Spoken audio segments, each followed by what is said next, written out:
Ahí va a llegar el gol del Arsenal. Ozil. Marca Mesut Ozil.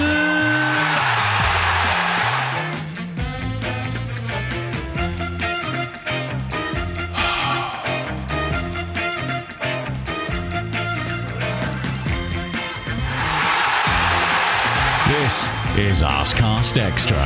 Hello and welcome to another Arsecast Extra, as always, with James from Gunnerblog. James. I'm driving home for Christmas. Oh, I can't wait to see those faces. Sorry, I thought we'd just get into this in a, nice jaunty way. I was thinking were the lyrics suddenly going to change to sort of badly mourning?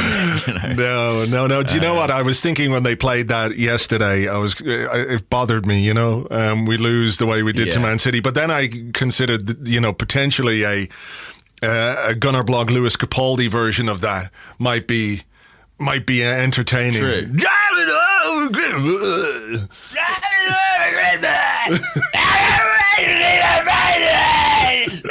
Yeah.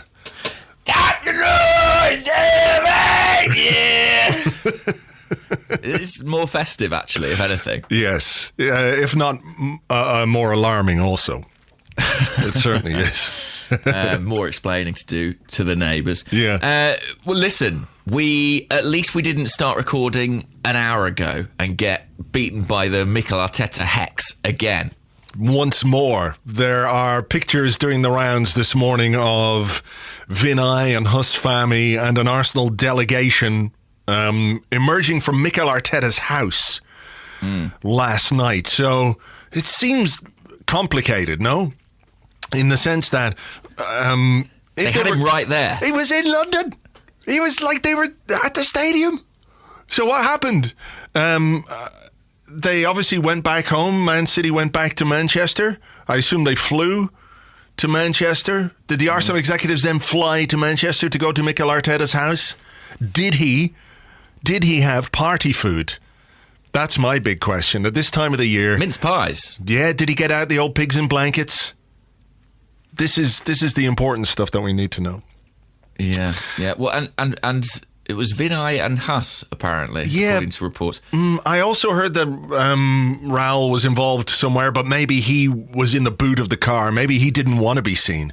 Maybe he left via an underground tunnel. Or maybe he stayed the night.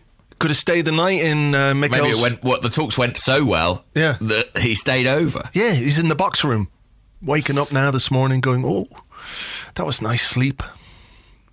What do you... I mean, it's interesting timing. Sky Sports News, by the way, breaking news, they understand that Mikel Arteta is the leading candidate to become Arsenal's new manager. I don't know how they do it.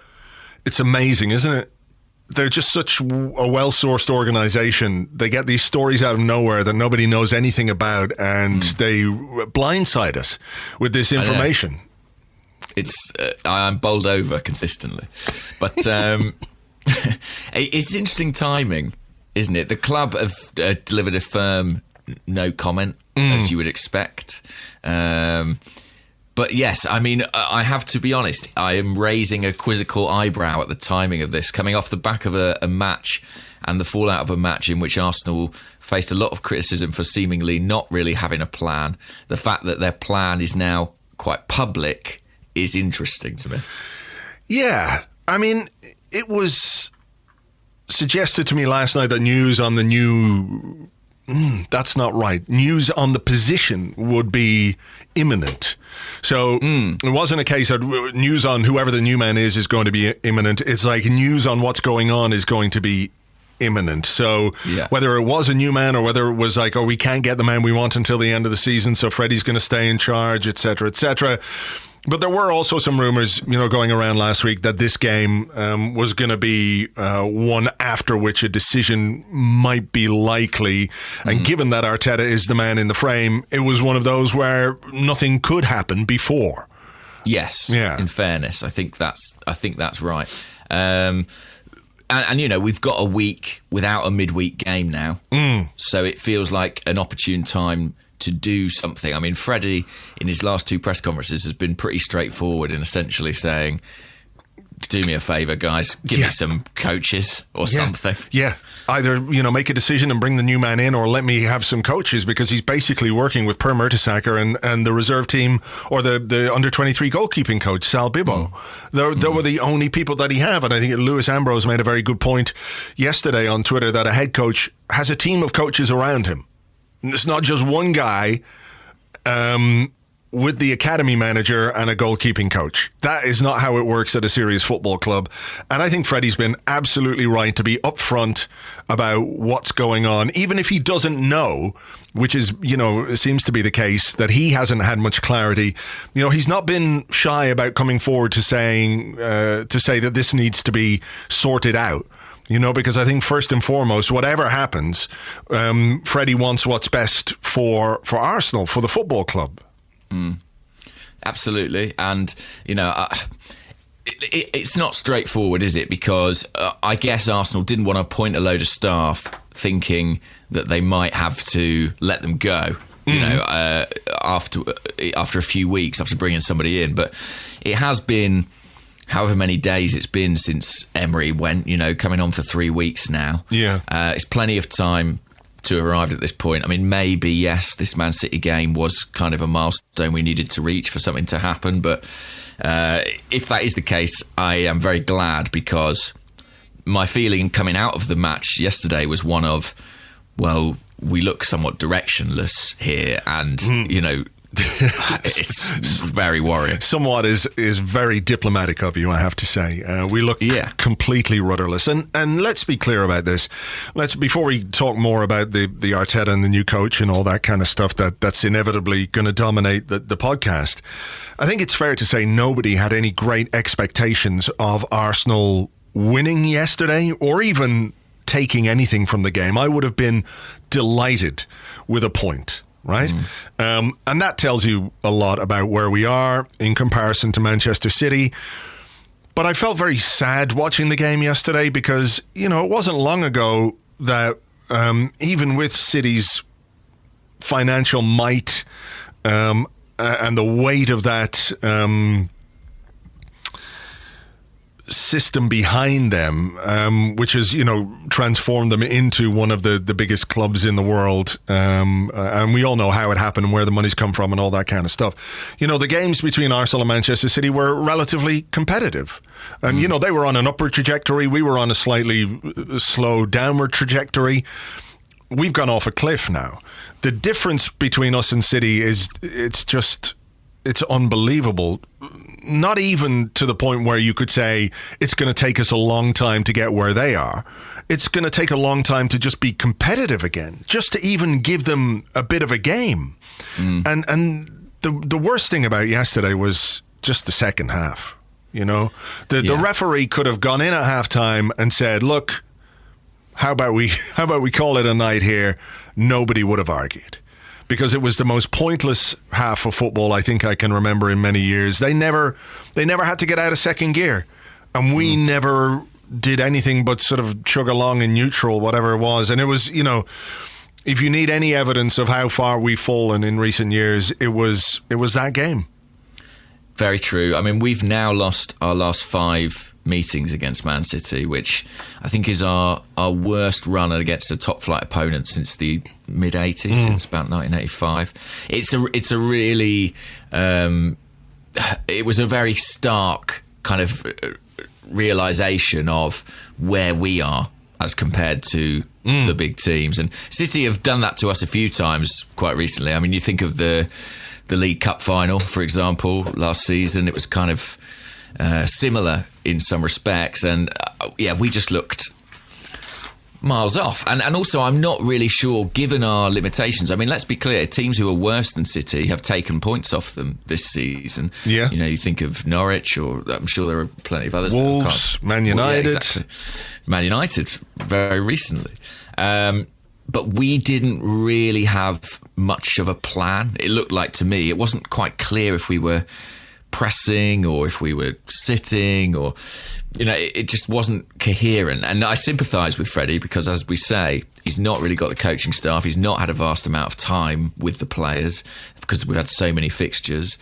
But yeah, it wasn't good, and we are. I think what it made me think is this season, much like the second half of that game was a write-off, part of me thinks the second half of this season is a bit of a write-off, whatever happens with the head coach situation. Yeah, I think so too, apart from the Europa League. I think that is something we're going to have to focus on. We're going to have to try and salvage something from our season, and that's really the only thing. That or the FA Cup, would give us some tangible success at the end of the season, even if it's a long way from what people want us to be. Those are the realities. But I do think, we have to look at our season and really take stock. We'll probably talk about that in a moment. But should we talk about the game a little bit? Even in the first half, I did quite like the opening 45 seconds. They were all right. They were good. Gabriel Martinelli showing pace and power and desire and intent and drive and endeavour down the left-hand side. Won us a corner, got our only shot on target in the first 40 seconds, whatever it was. That's crazy, isn't it? Isn't it, though? Isn't it just... One shot on lead target. That's our joint fewest that we've had in a Premier League game at the Emirates Stadium. Not good. But I did enjoy that moment, and just to sort of, revel in those 45 seconds. We've got to find joy where we can. It was ridiculous. So I was sitting there going, this is actually... That's a good way to start the game from an Arsenal point of view. Like, at least it's, it might get the crowd going a bit. If you could follow that up with a bit of possession and maybe another shot, whatever it might be. Okay, it's still a long shot, but, it would be something. But to concede then within 60 seconds was just, it was ridiculous. It was. And it was so interesting. I was sat next to Sam Lee, who covers Man City, and he was telling me, look, Man City, they've not been brilliant going forward in recent weeks. They've not really been that penetrative. But the way in which they managed to sort of outmaneuver us and sort of break our half-hearted press, it was so straightforward for them in that first half. And the first goal is a great example. I mean, Pepe and then Chambers sort of don't get near their man, do they? Pepe is bad. Like, it's... Remember, we used to criticise Denilson for waving a leg at a tackle. Pepe doesn't even really do that. He just lets the guy run past him. I think Chambers has caught his lack of pace, allows... it was Gabriel Jesus, wasn't it, down the left to get beyond him, pulls the ball back. Martinelli knackered himself out in the first 45 seconds. Yeah, look, if you want to be hypercritical of him, I'm just looking at the starting positions here. There are other players who could be picking up that run. I would argue that, De Bruyne's playing kind of in an advanced midfield role. It's as much the responsibility of Guendouzi or Torreira. If you have a look at Torreira, actually, he never really has a look behind him to see what's going on. A great finish. Oh, unbelievable finish. I don't know that it's unbelievable. I think it's a very good finish, but the way they were talking about it yesterday on the TV was like he'd somehow done a triple back somersault and a half pike and scissor kicked the ball into the net like it was the most difficult thing in the world. I know a bouncing ball, can prove a little bit problematic. It's a great finish. I'm not taking that away from it. I just think a player of the technical ability of De Bruyne is well capable of that. I don't know why anyone would be surprised by it, to be perfectly honest. No, there's no surprise. I didn't have the TV commentary, but there was no surprise, but it was still... I suppose, again, it was startling because I sort of thought, I don't know how many of our players are putting that away. Not in that emphatic fashion. Sure. Anyway, it was pretty emphatic. Well, he is brilliant, De Bruyne. He's unreal. He's very, very fantastic player. He really is. So the second goal, again, our press, if you want to call it that, was... this was a great example of just how that we were just picked apart from deep so easily by Man City. Yeah. I've actually forgotten a bit about this goal. Remind Okay, me, well, because- it starts, I think, deep in their half, yeah. where Guendouzi gets kind of suckered in a bit on the right-hand side. So we had possession. I think Pepe played it into Aubameyang. He didn't get near it. So City have the ball at the back, passing it around. Guendouzi steps forward and then gets bypassed. One pass then dissects Maitland-Niles and Torreira. De Bruyne keeps running. Maitland-Niles, Torreira and Chambers are all sort of there in body, if not much spirit, because they don't do enough to stop the cross from De Bruyne. He puts it across. Kolasinac has no idea where Sterling is. I know he's what's the word? He's affected a little bit by the deflection, and Sterling tucks it away. So just really, really poor. It's players not doing the basics, not doing enough when they get themselves into positions where they can potentially do the basics. Kolasinac has a look. Yeah, he does have a look early on, but then he loses track. Yeah, I mean, Torreira has got a difficult job. He dives in, doesn't get the ball, and then he sort of he leaves his man because Guendouzi is essentially out the game, and that leaves De Bruyne free. And I think on both goals, I mean, Callum Chambers, I think, has performed to an okay level this season. I think better than most of our defenders. But I think on the first two goals, you see that if someone sort of knocks the ball past him and goes after it, they're going to get it 9 times out of 10. Well, yeah, if they have any pace, that's for sure. You know, and that's a real problem for us. You didn't have TV, obviously, and there was an interesting comment from Jamie Carragher on the co-commentary, and he said, I can't remember the exact context of the first part, but his bottom line was Arsenal just have bad defenders. They have bad defenders. We can't defend as a team. We're not organised well enough, but also we have bad defenders. And I think that's true. You know, we know Maitland-Niles doesn't want to play right back. Kolasinac, I don't really think is a great defender. Chambers was sort of the best of a bad lot in terms of centre half, or how we perceived our centre halves. But you look at what happened yesterday and some of the goals we've conceded this season where he just hasn't quite been strong enough or quick enough, or in the right area, or hasn't read the game well enough. I think that, you've got to ask serious questions about his future. Socrates has been poor this season. Luiz has been poor this season. Mustafi, we know all about Mustafi. That's a motley Mavropanos crew. will save us, Andrew. Mavropanos will save us. Well, I hope so. Mavropanos and Saliba forever. So I mean, there is that to it, but I do also think players can do their jobs better. Should be able to do their jobs better.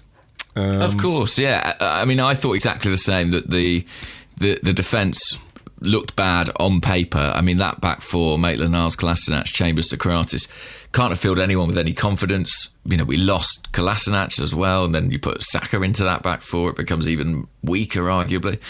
But as we say all the time, there are teams with less talented personnel than us who make a better fist of defending than we do. Yeah. And we do have quite bad defenders, but we could organise them a lot better.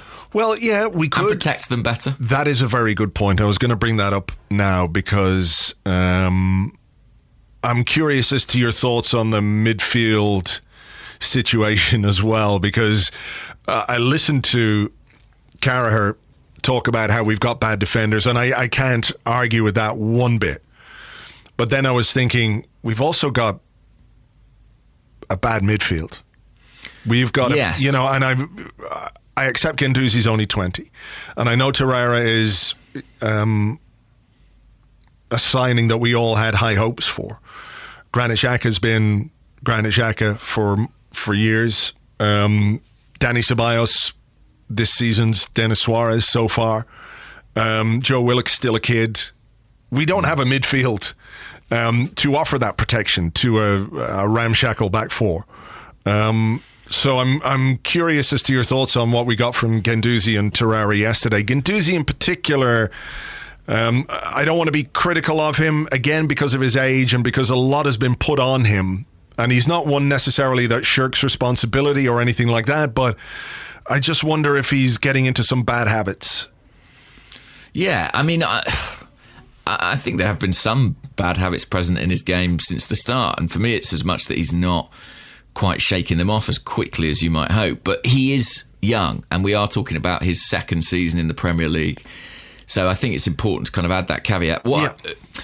You know, people say we have a bad midfield. They say we have bad defenders, but they say we have a bad midfield. I think that's because we recognise there are positive attributes and some decent footballers, we think, in that little collection. But there's no balance, that's for sure. There's no sense of a partnership that works. No. Or any kind of understanding. I mean, if you think, you know, the great Arsenal teams of the last 20 or so years, Petit, Vieira, you know, Vieira and Gilberto, even a partnership that's maybe less celebrated, but something like Fabregas and Flamini, the sort of delineation of responsibility and the balance was right. And Arsenal just don't get that right time after time. I mean, I will say, and Freddie Ljungberg's hands are slightly tied in terms of his selections at the moment. I think injuries are limiting his options, but I also feel that playing, let's say, Mesut Ozil ahead of those two against Manchester City, it leaves them with a lot to do. And we've seen that before. Like, we've seen Ozil have games against Man City where it has really not worked. And yet, here we are back doing it again, you know? Yeah, that's fair. That's fair. There was a moment, I think, in early on in the second half where De Bruyne, I'm pretty sure it was De Bruyne, was down the right-hand side, their right-hand side, and he played this pass. Oh, here it is. I'm just watching. It's the 52nd minute. And he played a pass into, from almost the touchline, just played a square ball back inside. And there is literally nobody there. Yeah. Nobody. There's Torreira trying to get back. Socrates, Saka and Guendouzi were all over on the right-hand side. It ended up with, I think, Jesus having a shot over the bar. But it was like, where is everyone? Why is there nobody there? And there was a great moment, again, I don't know if you saw this, I think it was when Socrates put Chambers under pressure with a couple of really dodgy passes, and Chambers ended up losing the ball, and then I think he might have got back to make a block or something like that. And on the TV, they're showing a replay of it, and then they show a replay of Freddie, and he's sort of going, what the fuck? What, Jesus? And he's like putting his hands on his head like he just cannot believe what it is that he's seeing. He's like, is incredulous, the look on his face. And people will say that's his job to coach them, etc., etc. You know, I think we have to take some distance from that because, you know, we've said he doesn't have any coaching staff. He hasn't had a great deal of time. He's also trying to work with a team that's basically broken. So I'm not putting that necessarily on him, but we so badly need somebody to come in and get this team organized, doing the basics right, using common sense at all times throughout the 90 minutes in every aspect of the game. Because we get caught out on all kinds of stuff, you know, week in, week out. I'm going to talk about that in a minute, but just the sheer lack of organization is astonishing. It's almost like these players are kind of going out there and playing for themselves rather than within any kind of structure. Just a bunch of blokes, I think Tim Stillman said on Twitter about our tactics, and I know exactly what he means. I mean, something Lee Dixon talks about is the idea that the really successful teams often have a basic triangle, so of two centre halves and a guy in front, and that you build from that. That should be like the basis, the heart of any football team. And I think even when you look at Arsene Wenger's most successful attacking sides, we see that in Arsenal's history. You see it in Manchester City with when they've got everybody fit, Fernandinho there in front of the two centre halves, or Fabinho at Liverpool. I don't think Arsenal, I know that the players we have are not performing to the requisite level, but I don't think we have that guy. I really don't. And I don't think it's Xhaka. And I'm not convinced at all that it's Torreira, that he's the sort of linchpin that you can completely build your midfield around. I think he's a great sort of auxiliary player, quite handy. But I in terms of recruitment and the players that we lack, we have bad defenders, but I don't necessarily think we have the midfielder we need either. And I'm not saying Unai was right, bring me Steven and Zonzi necessarily, but we do need something there. So when I talk about organisation and doing things right, doing things with common sense, I think the third goal for Man City really sums this up, and it was something Freddie talked about after the game, where people were critical of Saka not being ready to come on. Perhaps that's a valid argument, but he's a winger. It's the first half. You're not expecting him to come on at left back, and Kolasinac got injured quite quickly. But his point about how you need to sit down and wait until the player is ready to come on, I think is really, really valid. And Kolasinac could not get off the pitch quick enough. Yeah. Couldn't wait to get off the pitch. He knew what kind of a day it was going to be, and he was like, fuck it, I am out of here. My ankle just got turned over. It's sore, but get me off this pitch and into a fucking warm jacket and, get me a cup of tea, whatever it was. And I think Freddie is right to point that out. But I also think that on the pitch, there were other players who had just didn't use their brains, because City threw the ball back to us and Leno had it at his feet. And what he should have done is kick the ball straight back out for a throw-in to allow us to make the sub. And we have on the pitch, we've got Aubameyang, we've got Ozil, we've got Socrates, we've got experienced players who know what should be done in that situation. Even Leno himself. Just kick it out, wait for the guy to be ready and come on. Maybe it wouldn't have, in the grand scheme of things, I don't think it would have changed the result or anything like that. But I'm just saying that, it's another example of how, when it comes right down to it, we don't do the things that other teams do as a matter of course. It's like when we get caught with a quick free kick and stuff like that, because we've turned our backs and we're like, oh, that's never a free kick. And all of a sudden they're in on goal, like we conceded the other week, remember?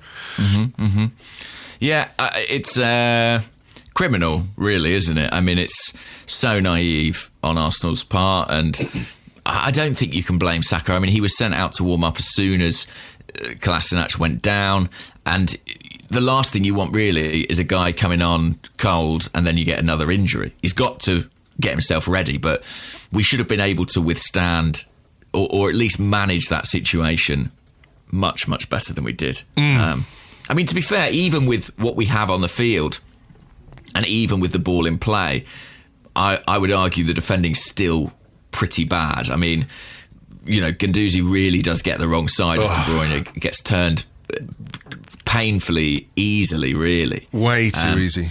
Yeah, and he tries to foul and doesn't get there. It's another very good finish, but that's what he does. If you give him the space and the time, he'll punish you, And I mean, Chambers and Guendouzi sort of both pointed at each other after the ball went in. There was not really... It just wasn't pretty. Even with 10 men, I think we should make a better fist of it. For sure.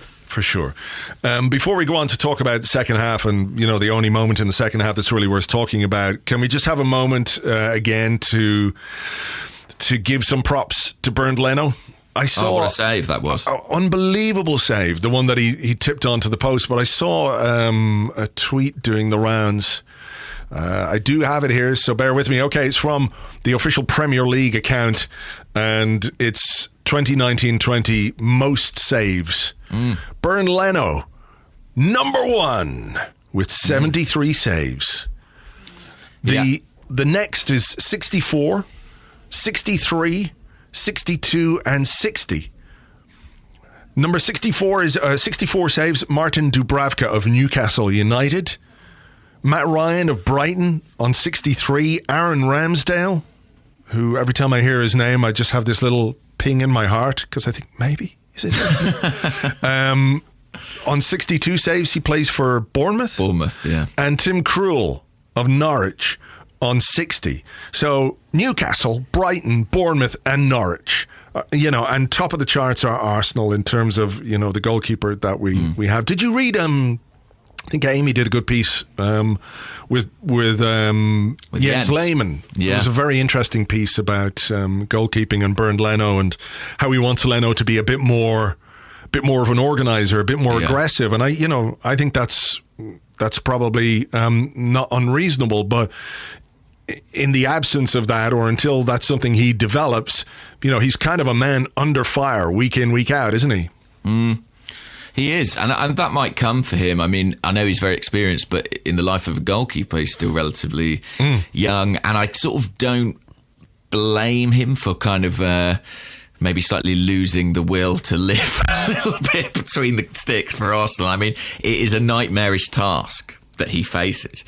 But yeah, he has been fantastic, and I know, there was some slight criticism of him yesterday for not putting the ball out, for example, in the build-up to the third goal, but the saves he's made are extraordinary. And that one from De Bruyne, I mean, it was a brilliant shot, and I think an even better save, really, to keep it out. Yeah, really was. So yeah, grateful to him as usual. I honestly think he'll be the player of the season come May. He's on course for it. He sure is, but it's not because... Yeah, we all know the reasons why. It's a protest vote kind of thing. Kinda. Yeah. It's just the reason he's been such a fantastic signing for us is because everything in front of him is so poor. I would much prefer, and I'm sure he would too, to be far less busy than he is, and conceding goals. It must be quite demoralizing. You go into a game as a goalkeeper and go, maybe today's the day we keep a clean sheet. I can play my part, but perhaps the guys in front might, chip in a little bit themselves and give me a hand here. 90 seconds in and we're 1-0 down. Of course. Yeah. Anyway, look, hopefully he can keep his head high. Hopefully. I mean, yeah, it must be difficult. It must be difficult because goalkeepers prize clean sheets, and for all his brilliant performances, he's not getting any of those. So, second half, as we said, was not particularly memorable in any way, apart from Freddie's decision to take off Mesut Ozil in the, 50-something. 59th minute. Yeah. He wanted more energy in midfield. Yeah. That's quite a pointed comment. I think taking off Ozil, it reminded me a little of the Joe Willock thing. In the Europa League final. Yeah. Well, I look forward to Mesut Ozil being dropped for a few weeks, Arsenal not playing very well, everyone's saying Ozil's got to come back in, Ozil coming back in against someone who aren't very good, playing quite well for a bit, then not really doing anything, getting dropped again, and just continuing this cycle for the next 2 or 3 years or whatever he's got left on his contract. Yeah. It's going to be fun. I mean, it is. It is a predictable cycle. I mean, I was surprised actually by what Freddie said in his press conference and his post-match interview. In that, he's clearly he clearly regards Ozil as quite an important part of the team. He started every game under him. And yet he was, he without sort of being obviously critical, it was quite clear, I think, the subtext of what he was saying. What did you make of Ozil's reaction to being substituted? Because it felt to me like, you can tell me better because you were there and you would have been able to hear what was going on far better than I could via the television, but it felt just on the edge of getting a bit Xhaka. Yeah, definitely. Because he took his time. He really took his time coming off. And look, I get it. You don't want to be subbed. I get it. It's been a difficult day for Arsenal. I get it. It's demoralising to be at Arsenal and to see the gulf between you and Manchester City. And I'm not sort of excusing Ozil or anything like that. I understand why he would be unhappy with himself, with the team and all those kind of things. But having seen what went on with Xhaka just a few weeks ago, in not completely different circumstances, just break Just into jog. a light trot, a little jog, and just sort of, give a little clap and then sit down on the bench and be as fucked off as you want on the bench. But don't. It just felt, you should have handled that better, I thought. Yeah. And I have to say, certainly where I was in the press box and certainly the fans around me, it was close. It was close to the Xhaka thing. If Ozil had given sort of the slightest sign that he was biting back at the supporters, and that was the big difference, it could have turned really, really ugly because there were already boos, there were already shouts of frustration, and he didn't walk any quicker as a consequence. So that was just another sort of unfortunate incident on the day. And what did you make of Freddie's subs generally? I mean, it felt quite pointed to me that he brought on 3 academy players. Yeah. It kind of felt like sort of twofold. On the one hand, a sort of indicator of the lack of squad depth, maybe, that he has in certain areas. I mean, he did leave experienced players like Luiz and Lacazette out entirely, but also a not particularly veiled criticism of some of the senior players who I think, do amidst all this mess have to be looked at because they're not stepping up and leading and, managing themselves. They're just not really doing that. Yeah, look, I think it's been quite pointed from Freddie. He's said it more than once. He's said more than once he needs clarity from the club about what was going on. But he's also made it clear that the senior players are the ones who need to do more to haul us out of this. And yeah, I think you're right, because for me, the kind of obvious change when Kolasinac got injured was to put Luiz on, move Chambers to right back and move Maitland-Niles to left back. Instead, he puts on an 18-year-old winger at left back. To me, that's pointed. Taking off Ozil for Smith Rowe, that's pointed. An hour into the game, that's definitely pointed. If it was with 10 minutes to go, you wouldn't bat an eyelid really at that change. But, to bring Smith Rowe on for his Premier League debut and to say it's because he wanted more energy in midfield, then you read plenty into that. And also the fact that late on, I know the game was gone and there was no chance of us winning, but Lacazette stays on the bench. Joe Willock is the one that comes on. I think that's a message. It's a message. It's a message that, this is the way we have to go. This is the way we have to rebuild. These players are going to have to be a significant part of the building blocks for the new Arsenal, whatever that might be. But also I think it's an illustration to those above that the fact we're reliant on them as much as we are is a contributory factor in the team's performance and where we are this season. And that's not to be critical of them. We all have very high hopes of what these young players could bring, but they don't have any experience of this. They don't have any experience of a football team going through this kind of a period, and it is quite seismic when you look at it from the outside and you step back objectively and you think this is Arsenal that this is happening to. It's not to say we should be immune from that or anything else, but we can't expect too much from these kids. Had they come into a team that was playing really well, I think we would have seen more from them, but they can't be expected to rescue us. Just can't. No. I mean, I think we finished with 6 players who are under the age of 22 on the field against the champions. And it's difficult. I mean, even Chelsea, who we were sort of casting vaguely admiring glances at a few weeks ago, they've hit a tricky patch of form, and when young players go through that, it's maybe not as easy for them to turn it round. They don't have the experience of having been there before. But I think that it's tricky. I mean, you want to blood those young players, you want to build for the future, but I think if you look at any team that does that successfully, they also have certain tentpole senior players who lead that group, who set an example, who provide a bit of a spine to that squad and that team. And I'm not sure, I just don't think the guys who we would look to do that are quite doing that at Arsenal. So where do you think this leaves us now in terms of the season, or in terms of the appointment, are you expecting that to happen this week? Well, I guess I am now, given the Arteta stuff. I mean, it would be...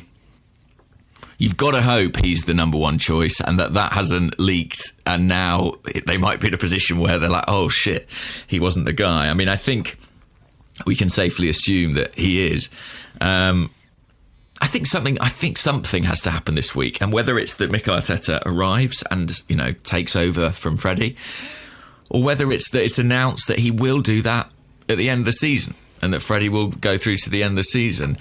Either way, some clarity has to be offered. And if it is to be Freddie until the end of the season, you've got to give him the support. You've got to give him the staff. You've got to give him the infrastructure to make a fist of the job. You know, as the fans were singing in the stadium last night, Freddie Ljungberg, it's not your fault.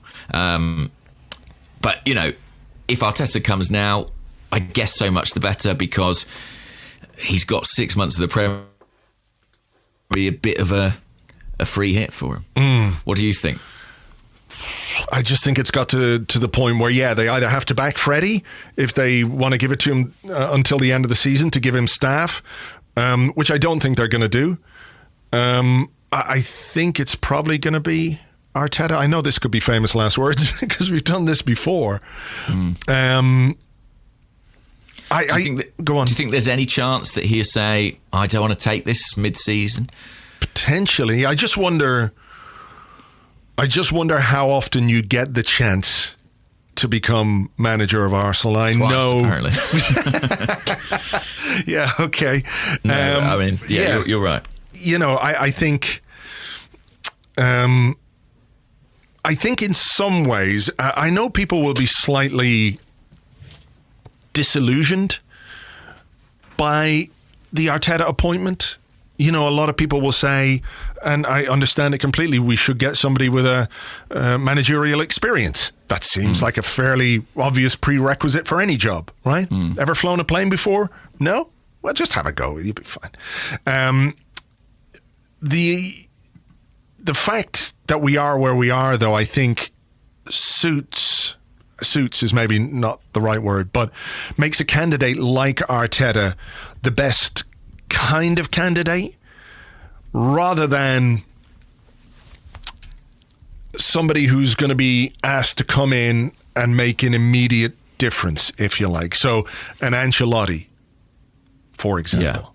Yeah. The expectation with him would be that he'd come in, shore things up, steady the ship, set us on the right track again, and off we go. Whereas I think Arsenal are in absolute need of a rebuild, a complete rebuild of the team. And it strikes me that if you bring in Arteta now, like you say, the rest of the season is, in Premier League terms, if not quite a free hit. There is no expectation that we're going to do much more than finish somewhere around 10th or 8th or something like that. Potentially, we could get into the Europa League places if we start winning some games again, right? But there's no point talking about top 4 or any of that sort of stuff. So what you do is you give him those 6 months to gain experience and to put in place the sort of plans that he has, hopefully in tandem with the club, to start rebuilding and going again, and to get us back to where we want to be. Because as we said the other day, this isn't just a 1 or 2 players thing. It's not like signing 1 or 2 players. We need 1 or 2 or 3 or 4 transfer windows to properly rebuild this team. And I think maybe a candidate like Arteta, who's in it for the long term, you know, this is a medium to long term strategy, is better suited to where we are right now. Yeah, and I think what we know about Arteta is that he will want to implement a style of play. He will want to change the identity of this team. And that is not something, let's say he takes over this week, that's not something he's going to be able to do in 2 days before the Everton game. You know, that's something that's going to take time. I mean, think of Pep Guardiola. His first season at Manchester City wasn't all that great. there was a price to be paid as he shifted the team towards the model that he wanted.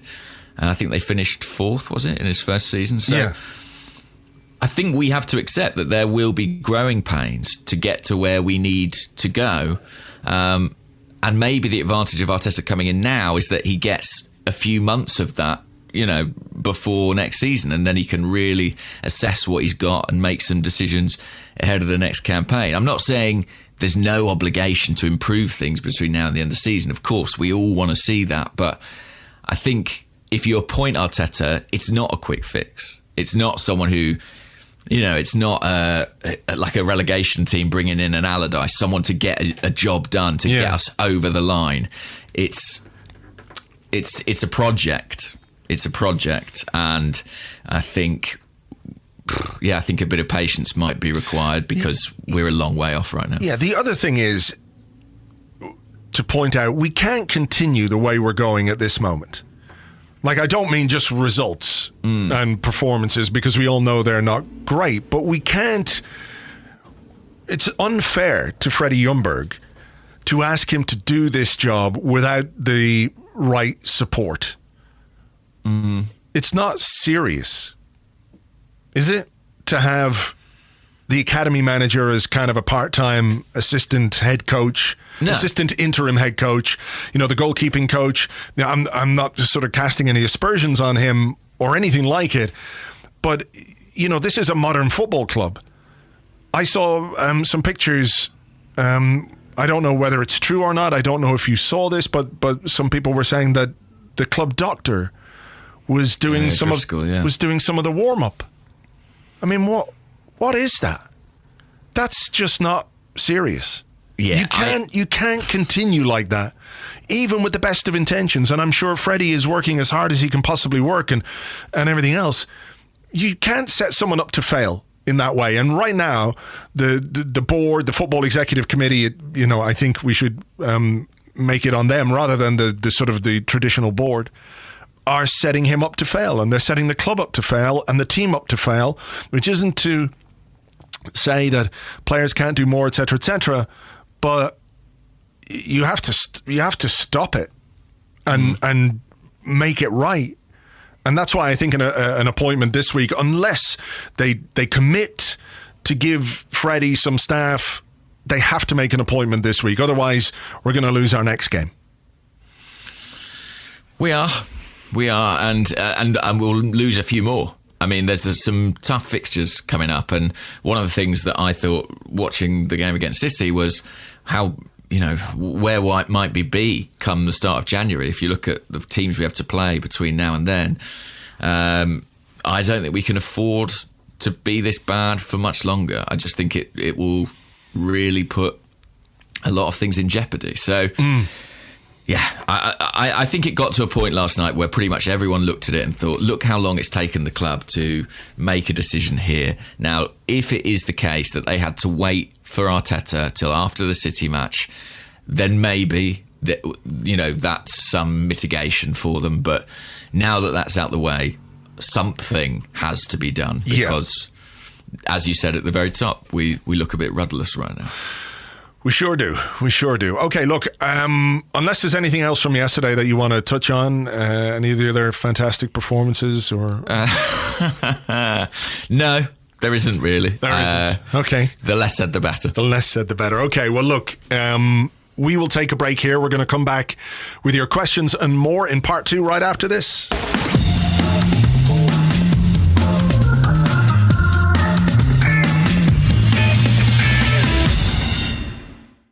Welcome back to the Arsecast Extra. This is part 2 of the show where we answer questions that you send to us on Twitter at Gunnerblog and at Arseblog. Also on the Arseblog Facebook page, facebook.com/the Arseblog, and on the Arseblog Discord chat server, which you get access to if you're an Arseblog member on Patreon. James, exciting news later today. Nothing to do with the new manager, but we'll find out who we're going to face in the Europa League.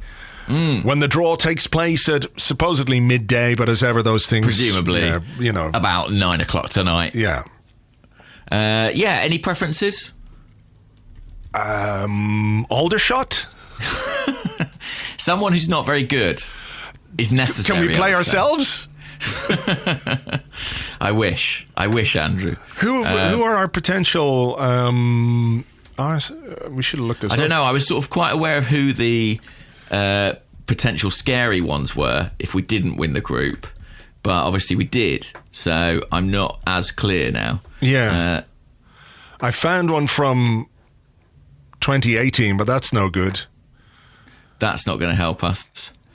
Let me see if I can find one here. Okay. So we're in pot 1.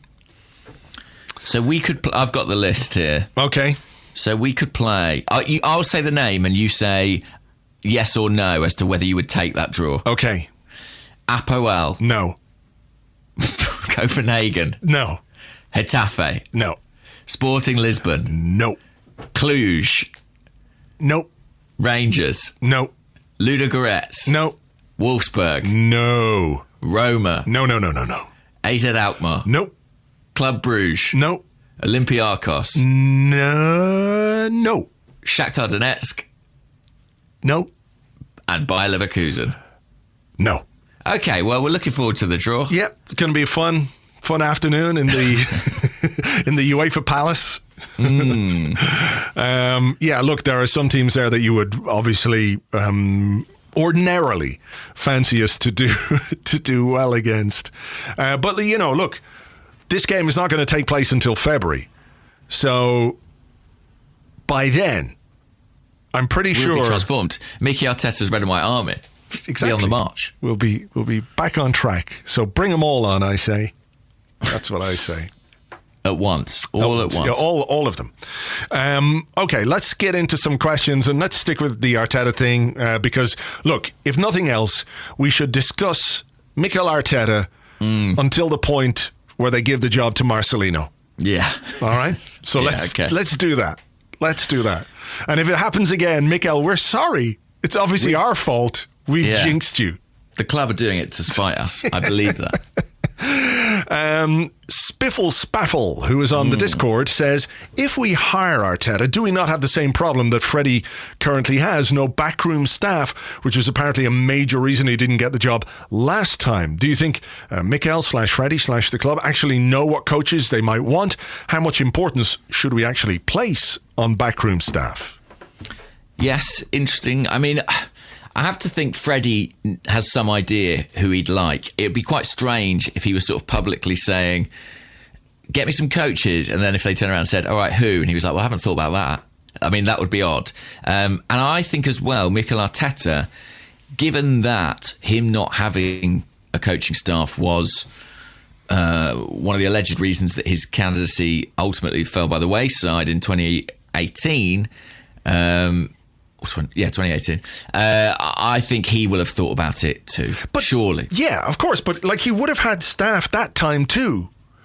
He wouldn't have just sort of come into the job and then gone, "Ooh, I think I probably need an assistant coach and a goalkeeping coach." He would have had that, So that I think maybe that was just something that was put out there. It's very possible. I mean, I know what you mean. I mean, in terms of sort of where you get them from, who knows? But there'll be plenty of people who have a personal connection with. I'm sure there'll be people at Man City that he would like to take with him. Whether or not that will be feasible is quite hard to say. But there are some names in circulation, aren't there? But there are. Yeah, I mean, think of if not someone he's did he ever play with? His best friend from San Sebastian, who's now at Real Sociedad. Who knows? But there are, there will be people, I'm sure. It's not something that worries me massively. It feels like something that Arsenal might require a bit of work and might require paying the money to get the right people, but that's what we should be doing. My big question is, if it is Arteta, what happens to Freddie? I mean, I think that's kind of fascinating. And actually, there was a question along those lines, which was from Lord Samba on the Discord. And Samba said, do you think our executive team will take exception to Freddie putting the onus on them to hire a new manager? Would hate to see them move him out of the club entirely over such a thing, but it seems like something they might do. Yeah, it wouldn't surprise me one bit if they shafted him. Really? Yeah, it wouldn't. But maybe there's room for Freddie with whoever's in there. My personal opinion is that as fans, one of the qualities we should really look for in whoever takes over as head coach is someone who's prepared to publicly call out the people above them. Yeah. I think that's incredibly attractive about Freddie, and I'd like to think if it's Arteta, he'll be prepared to do the same, because I think given some of our concerns about the way the club is run, someone who is, purely interested in the football side, talking about those things and putting that pressure on is important. I mean, Unai Emery, for the most part, towed the company line. He kind of did, but he also kind of didn't. Right, there were moments where he sort of said we need to do more in the transfer market, and he was quite clear at one point where he said the way you become very good is to buy the best players. And there were some moments where he definitely said things. I don't think it had any real impact on his relationship with the board. But you're right, to say that whoever comes in should be demanding, because they've got to be demanding of this club in many areas, particularly when it comes to recruitment, which is something that is probably still going to be above the head coach, right? This system that we have where the club basically buys the players. I think if it's Arteta or whoever it is comes in and doesn't demand better from the scouting setup and from the recruitment setup, they're going to end up struggling themselves, no matter how hard they work and how hard they try. So yeah, I really want somebody who will come in and demand as much as possible, because what they'll be doing is demanding things which will make the team better. This isn't really about personal glory or anything like that. I mean, the two things kind of go hand in hand. If a head coach does well, then the team does well, and a rising tide lifts all boats and all that kind of stuff. But it's about what's best for the club, and I think there are too many aspects of the football club that need improvement for somebody to just come in and go, well, okay, I'll work within the confines of what you give me, because what they've given the club over the last number of years, both when Arsene Wenger was in charge and when Unai Emery was in charge, hasn't been good enough. Yeah, and on the subject of recruitment, I can't imagine Mikel Arteta having the sort of personality where he'll be prepared to just not have a say in that matter. I think he does strike me as someone who will be quite particular about what suits him. Well, wouldn't any manager, any potential head coach, look at the situation at Arsenal right now, and in any discussion that they're going to have with the club, with the executives and with the people doing the hiring, every single one of them is going to say, we need more in the transfer market than we've got. We absolutely have to rebuild, and we have to do it over time and what have you, but there are certain fundamentals, certain building blocks that need to be put in place to start that process. And I find it hard to believe that any head coach will come in without insisting that at least one defender worth his salt is bought in January. And maybe a midfielder too, because, without those building blocks, how difficult is it going to be? Yeah, I think that's fair. I think that's right.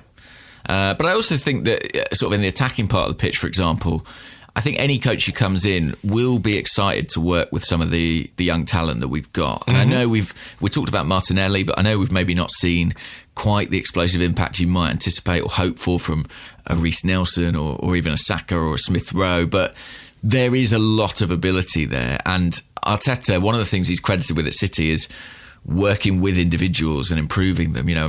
Particularly in the case of Raheem Sterling, I've always seen Arteta linked with him talking about his movement, what he needs to do off the ball.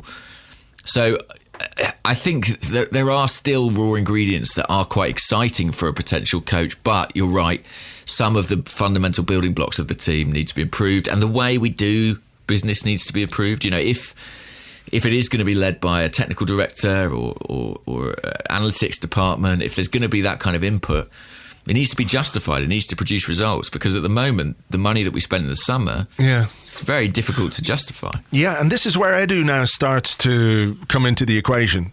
Yeah, for sure. You know, this is a period in the club's history where he has a huge measure of responsibility, and we know he arrived late in the summer, and he was, there and quite happy to have his picture taken with all the new signings, and that's lovely, and everyone enjoys the signing, and we've been over this, before about how we feel about new signings and all that kind of stuff. But these are decisions that he's going to be involved in that will have a significant impact on where this football club is going in the future. And the recruitment, the implementation of a kind of philosophy, a footballing philosophy, I think we've lost our way in that regard. We went too far from Wenger's philosophy, which we all knew and understood, which was attacking football and focus on our own strengths, to Emery's focus on the opposition and be terrified of them. It went too far the other way. But I think one of the things that whatever this new project has in store for us, it has to be built around something that we can all identify with and that makes sense on a footballing level. How are we going to play? What way are we going to play? How are we going to achieve that? How are we going to if we want to be an attacking side, how are we going to develop that? It's not just about buying attackers, because you can't attack properly unless you have a good defensive platform as well. So I think it's really important that A, that's put in place, and B, perhaps that is communicated to us in some ways, that when it happens, when the appointment is made, we hear from somebody who says, this is what I want to do, this is how I'm going to do it. It is going to take a bit of time until we get there. I think that's so important, because we're all scratching around in the dark, and it's not much fun, because we're scratching each other in bits we don't want to scratch. We are on this podcast. What about this position, though, from Kwame Adum on Twitter, who says, there's no evidence that Arteta is any good other than hearsay from Man City. How and why are so many people convinced he'll be any good? And if he wasn't an ex-player, would any of us give him a second look? I guess it's about what people have said about him. Arsenal were prepared. He's obviously impressive enough that Arsenal were basically going to give him the job 18 months ago, until we know what happened where they went with Emery at the last minute, right? So I think Guardiola has said more than once that Arteta's a really good coach, a very important part of his staff. The Man City players have talked about what a great coach he is, and I know there is a risk factor here, because there's a difference between a good coach and a good head coach. Somebody, for example, from Arsenal's past, who was always considered an amazing coach, was Don Howe, like a brilliant coach who players loved working with and learned a lot from, but when he was in the big job, didn't quite do it. He was better as, maybe a number two or somebody who worked on the training ground. And there have been, a number of examples of that. Think of Brian Kidd, at Manchester United, who was Ferguson's number two and widely considered, a brilliant coach, because Ferguson wasn't one of those who always took training. It was Brian Kidd. Brian Kidd coached the players, and everyone thought, he could make the step up. He never really did make the step up to the main job. He's at Man City now, I believe. Yeah, so look, it is a risk. It is a risk. But I think at this point, Arsenal are in a situation where it's probably worth going for. Yeah, I mean, there are only so many managers we can get. I don't think we could get a Ten Hag or, a Nagelsmann. I'm not convinced that Arsenal walking into this job would be top of their agenda right now. No. I think we probably could get someone like an Ancelotti, who is a proven manager with a good track record. But I listened to Second Captains during the week. There, Gabriel Marcotti on talking about Ancelotti, and maybe just not the right guy for this kind of a project, because this isn't a skim job. This isn't come in and just sort of make everyone feel good about themselves. it's it's a total rebuild job, and that's not really what he's set up for. No, I agree with that, and I think his record demonstrates that. And I think there are also other concerns with him. If you listen to some of the players at Bayern Munich, say, talk about his training, they weren't too enamoured with it. So, there is a slight sense that he might be yesterday's man, perhaps, as well. Arteta is a massive gamble. It would have been a gamble 2 years ago. It's a gamble now. But I think it is a gamble that it is worth Arsenal taking. I also feel that having gone down that avenue once and not done it, and things and having not panned out, it does make sense to go back and say, well, maybe we were wrong. Let's give this guy, he came so close last time. Obviously, whatever he did or said in interviews was enough to get him to the precipice of getting that job. He's now more experienced. He's had more time to think about what his management style would be like, who he'd work with. Let's give him that opportunity. And look, what's the worst case? The worst case is it doesn't get better. And then that's we move on. Still pretty bad, though. That is bad. That is bad. But I mean, every appointment is a risk. I could give you any manager, probably, with the exception of Guardiola or Klopp, and someone might have an objection. Yeah, I think that's fair, yeah. And I think we don't know that Arteta is what we hope he is. But if he is, then this is got a potential upside there that's really exciting. And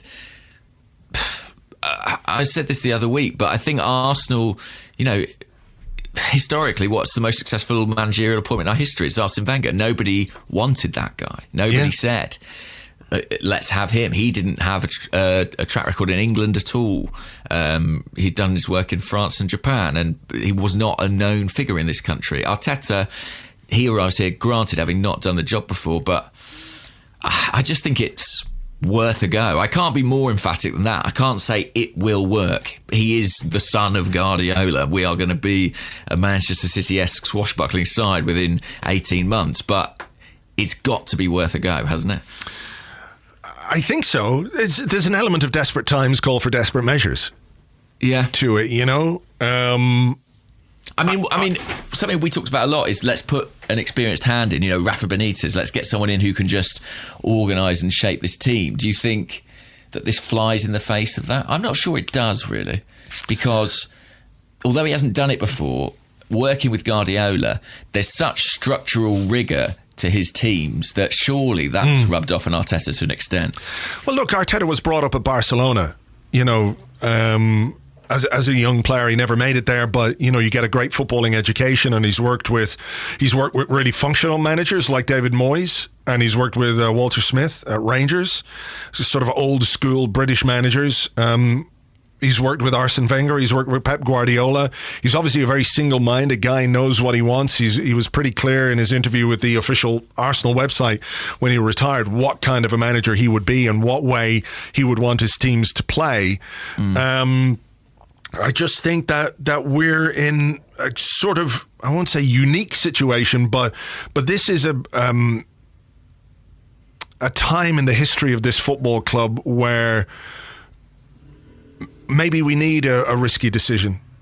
Maybe we need to take that chance. We have to take stock and look at where we are and think, okay, as you said last week on the show, we tried the quick fix. The quick fix was bringing in Aubameyang, bringing in Mkhitaryan, bringing in Unai Emery. It didn't work. It didn't work, and now we're sort of in a free fall situation, which we've got to. Yeah, we're not getting back up and getting to the top of the race straight away. We've got to work our way back there, and I think the sensible way to do it is to put in place a medium to long term plan to get there. And I think if you appoint somebody like Arteta, it perhaps manages the expectations a little bit, if you like. Do you know what I mean? Because I think we're just in a situation where a lot of managers will look at us and say, I don't want that. I don't want that job. No, and I don't want to be the guy taking the flak. Yeah. I mean, Christ, who wants that? But yeah, I think a wide acceptance that we are where we are. We need to step back, take stock, take a deep breath, and go again. Wipe the slate clean almost, and go again. And it'll take us some time to get there. I think is probably the best thing for everyone. And just on the point about would we be looking at him if he wasn't an ex-player, I really think we would, actually. I'm not sure the fact that Arteta played for Arsenal is a massive factor in this. Personally, I just don't think that he's held in the same regard as your Vieira or Thierry Henry. He's an Arsenal player, but he's not an icon in that way. He's not even an icon in the way I would argue that Freddie Ljungberg is. So I think he is being assessed on his own criteria, actually. And I think that even if he didn't have that association, I think we would all be maybe even more intrigued by the prospect of him as a coach, because there'd be that sort of element of mystery. I mean, this is a guy with an exceptional reputation within football. Yeah, do we accept that, leaving their money aside and their horrific ownership to one side, do we accept that Manchester City are a very well-run football club? I think we do. Yeah. And word is that, they would be prepared to let Arteta take over from Pep Guardiola if as and when that time comes. So if that's good enough for Man City, and I know it's a slightly different job because you're just sort of carrying on and you're sort of passing the baton, and City are so strong that it makes it perhaps a little bit easier in that regard. But if they're willing to, reportedly willing to let Arteta be their manager, then can we be sniffy about that? No, I don't think so. And let's say it was a club abroad that we had less contact with. Let's say it was Barcelona, and they'd had the success that Man City had had in recent years, and there was a young coach there who was kind of the anointed successor, and one of the most talked about promising coaches in Europe. I think we'd all be kind of super excited about that. And I think it is a really appealing prospect. I mean, one of the things you mentioned there is him being associated with taking over from Guardiola. Do you think, or do you worry there's any risk that he might not take this job if it's offered to him? I guess it depends what sort of a feeling he gets. Yeah, what he knows and what the board, the football executive committee, is there going to be money for him to spend? Is there going to be support from on high as he puts into place his ideas and philosophy at the club? Is there going to be recruitment? I think if he gets the assurances that he's quite entitled to ask for, then I think he'll take the job.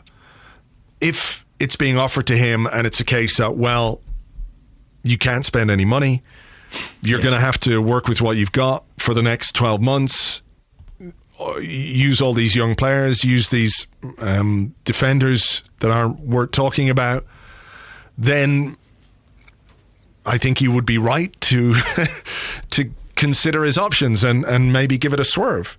But I think if he's sold on the idea that he can be given the control that he wants as well, along with the resources and everything else that he will need to make things better, then I think he'll take it. Because like you say, I don't know that it would come up a third time for him. No, I think this is if it's going to happen, this is the time. And I guess cynically, I mean, it sort of saddens me to say this, but Arsenal is a good opportunity in that, because we're doing quite so badly, I think anyone who elicits any sort of turnaround or upward trajectory, I think that will reflect well upon. And if he's a super ambitious manager, it's possible he might not even see Arsenal as kind of the end destination for him. No. So But I think we have to accept that. That's just where we are at the moment in football. Yeah. But it's still a great opportunity for a guy who's not managed a game. It's still a hell of an opportunity to walk into a club of this size.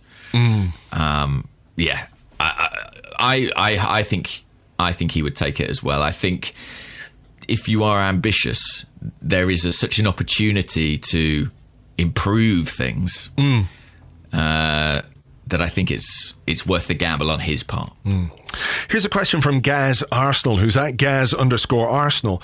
You've been given Raul's job. You can implement 3 realistic things / changes that will make a difference to us in the short term. What would you do? What am I allowed? 3 things. Say that again. Yeah, 3 realistic things or changes that will make a difference to us in the short term. What would you do? Well, appoint a head coach. Yeah, good one. There's an easy one. That'd be where I'd start. Yeah, good idea. And I tell you what, I won't make point 2 give them some staff. I'll incorporate that in point 1, just to give us a bit more variety in terms of answers. Yeah. So a coach and his staff would be nice. Point 2. I think I would make decisions on players whose contracts are running down. So be that Lacazette or Aubameyang. There was a lot of talk of, well, when a player gets to within 2 years, we will be making a decision on them. Yeah. And that hasn't really happened, actually. When is Lacazette's? He might have one more year. I'm not sure. He might have an extra year than Aubameyang. I mean, let's look at the ever useful transfer marked, who tend to get most of these right. Yeah. 2022. He's got time. But 5-year deal. Yeah, okay, that makes sense. Even so, I think this club still doesn't sell well enough, and we kind of thought that might be because a lot of the blame for that was laid at the door of Ivan Gazidis, the Aaron Ramsey situation or the Danny Welbeck situation, but I think it is an ongoing issue. One thing that I think we need, in order to maximise our resources, we need to make sure we turn a profit on our players. In the short term, though, is the question. It's difficult, yeah. It's difficult. It's got to be appoint a head coach, appoint staff. And I suppose in the very short term, investigate the possibilities of the January transfer window. I mean, I don't think... There's sort of a two-way argument about it. One is we're in such dire straits, we desperately need to do something. The other is we're in such dire straits, we don't want to get things wrong by making a short-term signing. We might as well wait if we believe we'll get it right in the longer term, It's very hard. I mean... It's very hard in the short term. It is hard in the short term. I think the first thing I would do if I was given the job is resign. Right. And give it to somebody competent. I think maybe something around communication from the club or fans, that might be something I would look at too. Yeah, I guess I'd shove Edu out in front of a press conference or something, just so that there is a sense, or maybe not Edu, maybe Raul himself, just so that there is a... But you're the head of football. Take it on, man. Sit there. Well, true, but then why have I got a technical director? To direct the technicals. Of course, yeah. I mean, whoever it is, I think having someone take responsibility for the project and say, this is what we're doing, would be good. Yeah, like you don't have to give away trade secrets. You don't have to, explain in full detail how exactly you're going to make things happen. But if you leave fans in the dark, it's never good. Well, they'll fill in the gaps in the way that suits them. Yeah. And that won't suit you.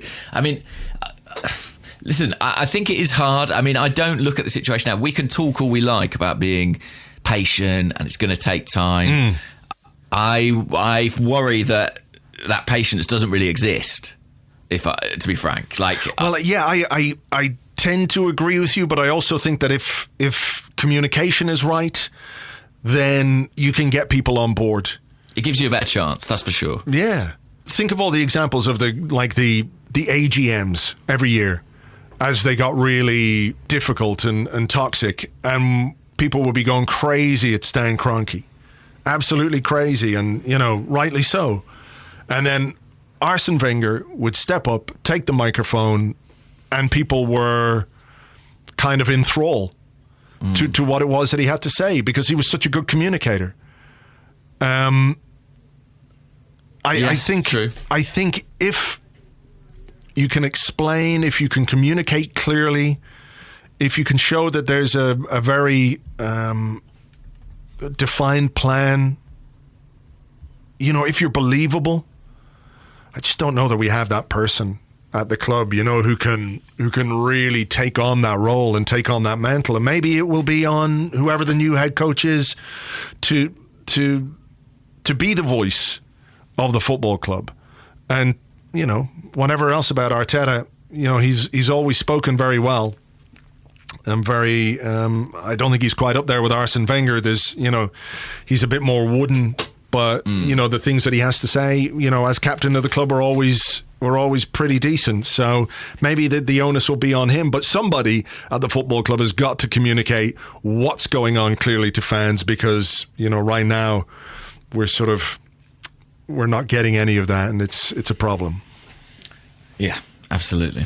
Sean Adams on Twitter says, thinking about those from the academy have done quite well at Arsenal or elsewhere. And he lists Wilshere, Iwobi, Gnabry, Marlon, Jeff, Saka, Benacer, Nelson. Why do you think so few are defensive players? That's a really good question. I think because there's a genuine dearth of defensive talent. I think teams are more interested in attacking players. I feel like, if you're looking for a young player, like, how excited are we about William Saliba? And we're sort of going, this 18-year-old, this is great. He's going to be the future of our defence, which of course is, not at all unrealistic to put that kind of pressure on an 18-year-old. But, there's an element of novelty to it, because 18-year-old centre-halves who are that well regarded and that well thought of are very rare. Had a few in our time at Arsenal. You think about Senderos and you think about Giroud, who, when they broke through first, were really, really promising defenders.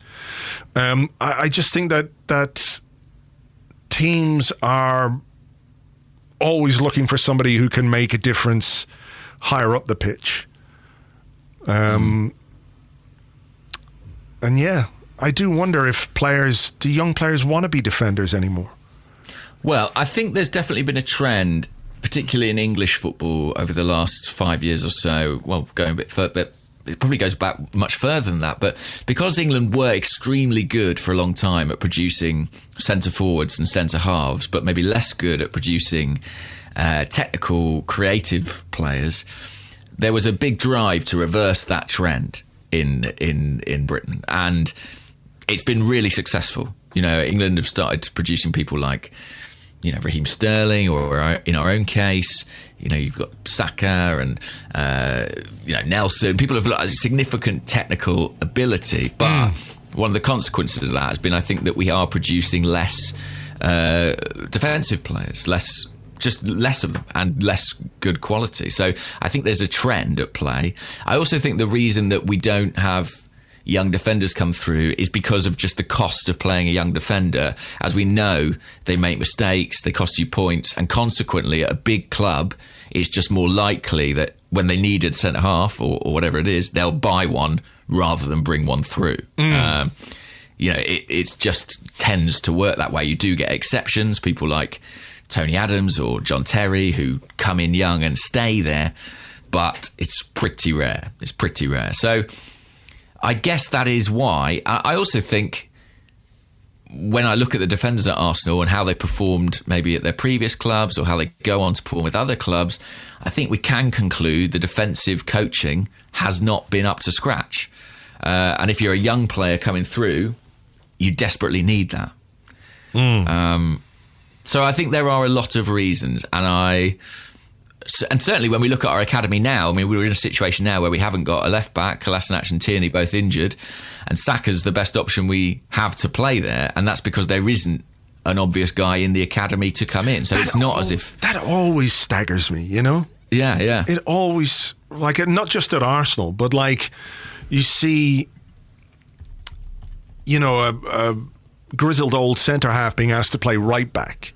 And you're thinking, do you not have a right-back at your club at any level? Whether he's 18, 19, 20 years of age, who could just come in and do a job in his natural position. You'd rather play...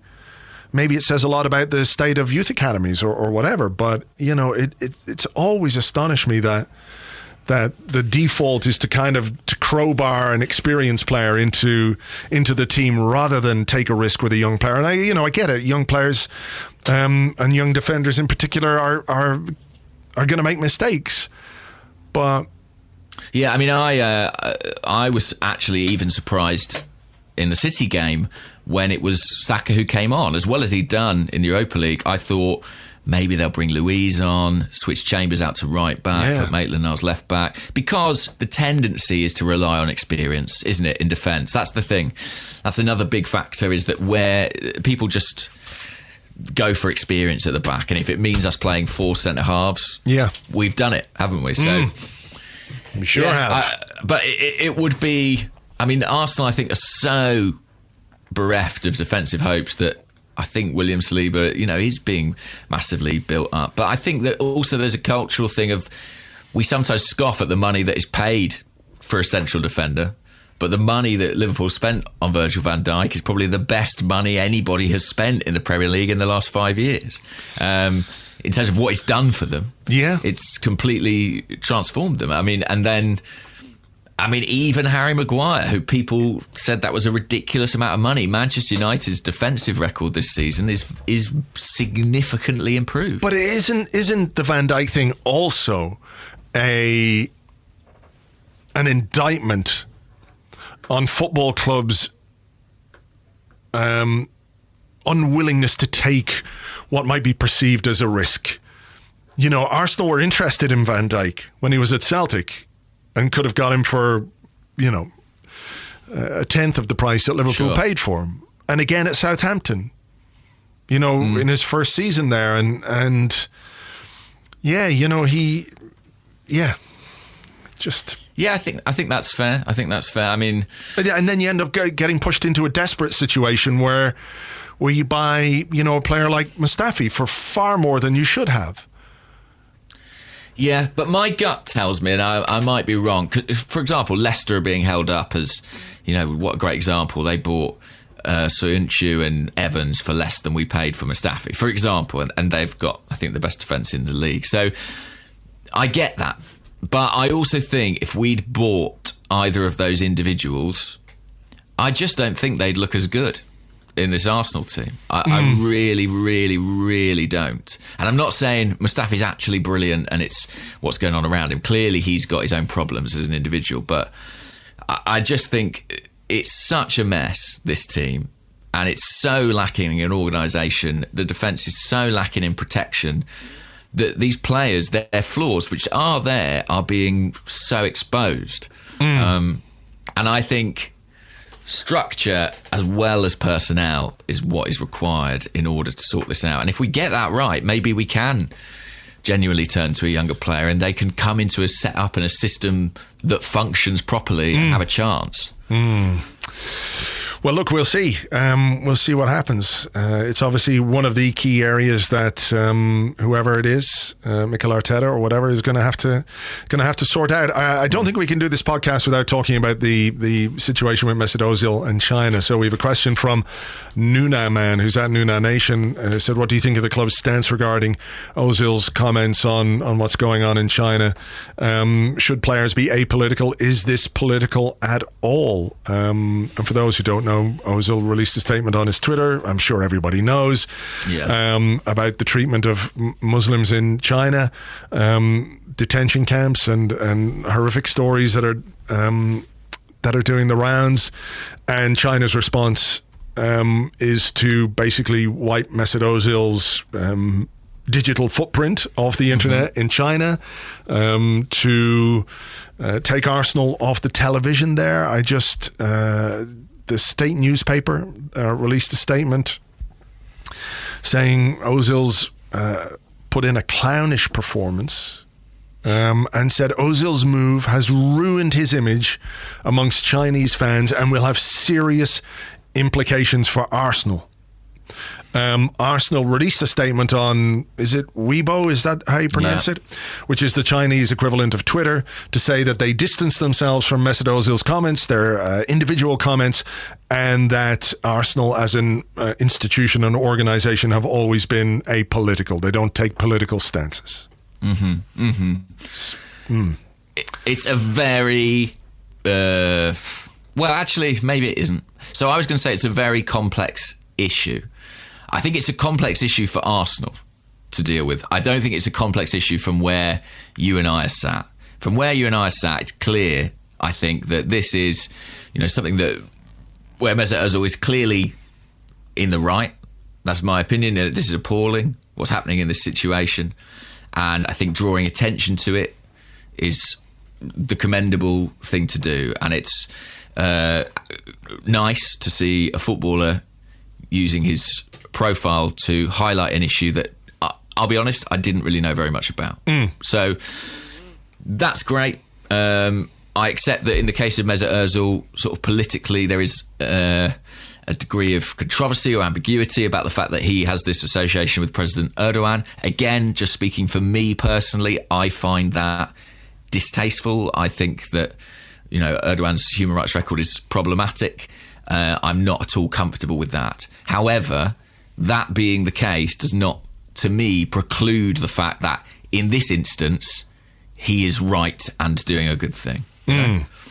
So, I think Arsenal's response is basically driven by money and finance and commercial interests in China, which we all understand is a massive market for football clubs. But if you can abandon what's right for people and human rights, and if you read a bit about what's going on there, it's very, very troubling, very disturbing. I had an email over the weekend from a long-time Chinese reader of the site, and he said for him, Ozil has a history of really questionable political positions. His closeness to Erdogan makes me very uncomfortable.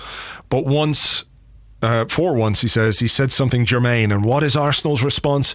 Protect the bottom line. And I think that's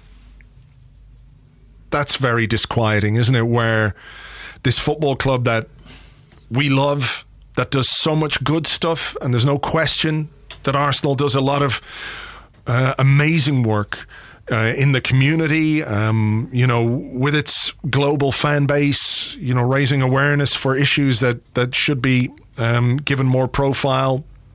The idea of Arsenal values and all those kind of things can be just sort of put to one side because it's important that we make money out of China, regardless of what's happening over there. That's hard. That's not a good look for the club at all, I don't think. I agree. I have to say the club deny that is their incentive in this situation. Well, of course they would, but But even if it is, just to play devil's advocate, do you really think that the majority of fans would be happy to see Arsenal, for example, lose out of revenue that affected their ability to be competitive on a issue of principle? So I think I would be all right with that, but I'm not sure when I look at how the supporters more generally react to results that is the case. I would prefer my football club to do the right thing than make money when it comes right down to it. Yeah. But I wonder. I would as well. Yeah, me too. But I just wonder: are we looking for things in football that don't exist anymore? Yeah, is that realistic? I suppose, and it's grim to say that. Yeah. But is it? I mean, people drew comparisons between what Hector Bellerin said, when he urged people to get out and vote and then put in the hashtag fuck Boris. Yeah. Is that going to make a huge amount of difference to Arsenal's commercial viability in England? Of course not. So they didn't say anything. And it's not as if the club, haven't had people who've taken political positions on things before. Of course, Arsene Wenger declared his support for Macron in 2017. He spoke about Brexit many times. Well, I mean, I think that support for Macron was in the face of competition from the far right in France. Sure. So it was a stance of, this is something that we should be against. Absolutely, but that is nonetheless political. Yeah, I mean, of course, yeah, no, I'm agreeing with you, yeah. I mean, look, Arsenal say that this is their stance on all these issues. It's just a question of if they get asked about them, right? The difference in China is they have put out a statement, which they don't normally do. It's unusual for the club to actively come out and distance themselves. Now, my interpretation of that is it's because they've seen what's happened with China and the NBA, who were embroiled in a similar row when somebody tweeted out a tweet in support of protests in Hong Kong, and there were significant financial repercussions for the NBA. I think that Arsenal have looked at that and thought, we don't want to be in that boat, and that must inform, if not drive, the decision that they've made. And it is crap, really. It's crap. As for me, I'm like, this is shit. Yeah. But I also am like, well, everyone else is taking the Chinese money. If Arsenal are going to be competitive, this is just the sort of slightly shitty world in which Premier League football lives. Yeah, I mean, I do wonder. Yeah, look, they want to go to China and grow the fan base there because it is such a huge country and there's so many Arsenal fans there, and I'm sure there are many Arsenal fans there right now who, despite what's gone on with Mesut Ozil, are still Arsenal fans and will be Arsenal fans. I don't think that's going to drive everyone away or anything like that. But the other side of it is that I don't know that there's, when it comes to TV money and that kind of stuff, it's collective, isn't it? The Premier League sells its foreign rights on a collective basis and they're doled out to each individual club. So, I do wonder what exactly they're trying to protect here. Well, I think, if you want to hold sort of commercial or sponsor relationships, for example, in the future with a Chinese firm, this is going to be a potential issue. I do think. Go fucking somewhere else and get your money somewhere else. Well, sure. I mean, that might be the case. Where? Emirates? I mean, there's problems everywhere, mate. No. Listen, we're look at our sleeve sponsor. Yeah. It's all well and good saying you're apolitical, but you've got a country on the arm of your fucking shirt. Yeah, I know. It is depressing, and I know it's the world we live in, and I know that these commercial interests and money talks and all that kind of stuff, that it's, we're sponsored by Emirates. Well, who have their own issues, exactly. It's all rather mucky. It is, but does it not come down to this one thing that, like, you can say, okay, well, it's a bit rich for Ozil to talk about the treatment of Muslims when Erdogan is potentially, I got to be very careful about how I word this, his treatment of other ethnic groups might be seen as something similar. I mean, I get it. There's hypocrisy in it, but or whataboutery or whatever you want to call it. But if this is going on in China and Ozil is highlighting a situation in which millions of people are being, at the very least, persecuted, does that take away from the veracity or the rightness? That's not the right word, but No, it's still right. It's still true, and it's still important. And look, I speak as someone who sometimes finds Mesut Ozil's use of social media pretty irritating. But in this instance, you can't look at it from a moral perspective and see it any differently. I don't think.